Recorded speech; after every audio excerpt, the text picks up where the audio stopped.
کہ جو 5 نمازیں ہماری ہیں، فجر، ظہر، عصر، مغرب اور عشاء، تو مغرب کے انتہائی وقت میں جو اختلاف ہے وہی اختلاف عشاء کے ابتدائی وقت میں ہے۔ مغرب کے انتہائی وقت میں اختلاف ایک تو یہ ہے جو آپ کو بتایا کہ امام مالک اور امام شافعی رحمہ اللہ کے ہاں اگر کوئی آدمی اچھی طریقے سے وضو کر لے اور اس کے بعد 3 رکعت پڑھ لے سکون کے ساتھ، انہی 3 رکعت کے بمقدار جو وقت بچتا ہے بس وہی مغرب کا انتہائی وقت ہے، اور اس کے بعد عشاء کا وقت شروع ہو جائے گا۔ امام مالک اور امام شافعی سے دوسرا قول، جس میں امام ابو یوسف رحمہ اللہ بھی ان کے ساتھ ہے، یہ حضرات فرماتے ہیں کہ مغرب کا انتہائی وقت شفق احمر ہے، اس کے بعد عشاء کا وقت ابتدائی وقت شروع ہو جائے گا۔ اور تیسرا قول اس کے اندر جو امام ابو حنیفہ رحمہ اللہ اور ساتھ میں امام احمد رحمہ اللہ بھی ہے، یہ حضرات فرماتے ہیں کہ مغرب کا انتہائی وقت شفق ابیض ہے اور اسی وقت سے آپ کی عشاء کی وقت کی ابتدا ہو جائے گی۔ تو فجر کے متعلق کہ اس کا ابتدائی وقت صبح صادق سے ہے، اور ظہر کے ابتدائی وقت کے متعلق کہ اس کی ابتدا زوال شمس سے ہے، اور عصر کے ابتدائی وقت کے متعلق بھی اختلاف ہے، جیسے کہ امام مالک، امام شافعی رحمہ اللہ کے ہاں کہ جب ہر چیز کا مثل ایک ہو جائے، اور امام ابو حنیفہ رحمہ اللہ اور امام احمد رحمہ اللہ کے ہاں کہ جب ہر چیز کا مثل 2 ہو جائے تو عصر کا ابتدائی وقت شروع ہو جاتا ہے۔ اور مغرب کے ابتدائی وقت کے اندر وہ بھی اس قسم کا اختلاف ہے، اصفرار الشمس ہو جائے تو اصفرار الشمس سے مغرب کا وقت شروع ہو گیا۔ یہ امام مالک اور امام شافعی کے ہاں مغرب کا ابتدائی وقت ہے، اور احناف کے ہاں مغرب کا ابتدائی وقت غروب شمس ہے۔ جب شمس غروب ہو گیا تو پھر اس کے بعد مغرب کی وقت کی ابتدا ہو گئی۔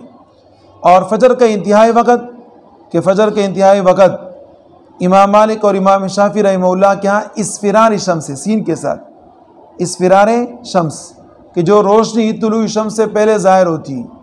جو روشنی ظاہر ہوتی ہے امام مالک اور امام شافعی رحمہ اللہ کے ہاں یہ فجر کا انتہائی وقت ہے، اور امام ابو حنیفہ رحمہ اللہ کے ہاں فجر کا انتہائی وقت طلوع شمس ہے، طلوع شمس۔ اور ظہر کا انتہائی وقت اس کے متعلق جیسے کہ امام مالک اور امام شافعی کا مذہب آپ کو بیان کیا تھا عصر کے بارے میں، کہ جب ہر چیز کا مثل ایک ہو جائے تو یہ ظہر کا انتہائی وقت ہے۔ یہ ظہر کا کون سا وقت ہے؟ انتہائی وقت۔ اور امام صاحب فرماتے ہیں کہ ظہر کا انتہائی وقت اس وقت ہے کہ جب ہر چیز کا مثل 2 ہو جائے۔ عصر کے انتہائی وقت کے متعلق اختلاف وہ ایک تو یہ ہے کہ امام مالک، امام شافعی رحمہ اللہ یہ فرماتے ہیں کہ جب ہر چیز کا مثل 2 ہو جائے تو عصر کا وقت ختم ہو گیا۔ عصر کا وقت کیا ہو گیا؟ ختم۔ عصر کے وقت ختم ہونے کے بعد اصفرار شمس تک کا جو وقت ہے، اس میں اگر کوئی آدمی عصر کی نماز پڑھتا ہے تو وہ قضا سمجھا جائے گا۔ کون سا سمجھا جائے گا؟ قضا سمجھا جائے گا، یعنی وہ نماز قضا ہوگی۔ اسی طریقے سے ان حضرات سے ایک دوسرا قول جو منقول ہے وہ اصفرار شمس تک کا ہے۔ ہم یہ جواب دیتے ہیں کہ دیکھیں، جو 2 مثل، ہر چیز 2 مثل ہو جائے اس سے لے کے اصفرار شمس تک، یعنی غروب شمس تک جو نماز پڑھا جاتا ہے، صرف وہ افضل نہیں رہتا، اتنی بات ہوتی ہے۔ اور باقی اصفرار شمس سے غروب شمس تک کا جو وقت ہے، اس میں عصر کی نماز کا پڑھنا مکروہ سمجھا جاتا ہے۔ اور اسی طریقے سے عشاء کے انتہائی وقت کے متعلق ابتدائی وقت تو آپ کو بتا دیا، مغرب کے انتہائی وقت اور عشاء کے ابتدائی وقت کے اندر اختلاف ابتدا میں بتا دیا۔ عشاء کے انتہائی وقت کے اندر ہم اس کے 3 حصے کرتے ہیں امام صاحب کے ہاں، کہ جو ابتدائی وقت تو 3 مذہب کے مطابق ہوا، اب یہ کہ انتہائی وقت عشاء کا آخری وقت کب تک ہے؟ صبح صادق تک، یہ عشاء کا آخری وقت ہے۔ لیکن اس کے 3 حصے اس طریقے سے کیے جاتے ہیں کہ ایک تو پہلا ثلث، پھر اس کے بعد دوسرا ثلث، پھر اس کے بعد تیسرا ثلث۔ تو جو پہلا والا ثلث ہے، پہلا والا ثلث، اس پہلے والے ثلث کے اندر عشاء کا نماز پڑھنا افضل اور بہتر ہے۔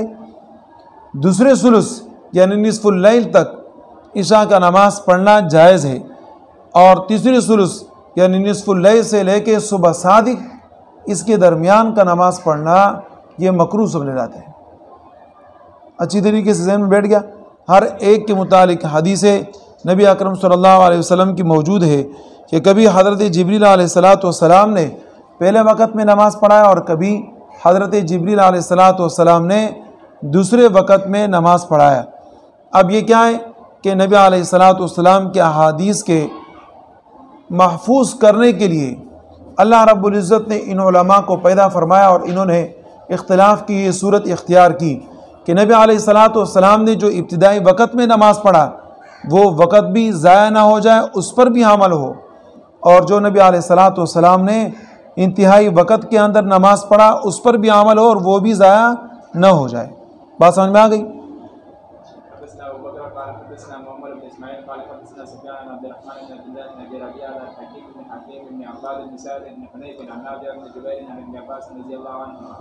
وحدثنا يونس قال اخبرنا ابن وهب قال اخبرني يحيى بن عبد الله بن سالم عن عبد الرحمن بن الحارث المخزومي عن نافع بن جبير عن ابن عباس رضي الله عنهما وحدثنا ربيع بن معاذ قال حدثنا سلم قال حدثنا عبد الرحمن بن ابي سنان عن عبد الرحمن بن الحارث بن عياش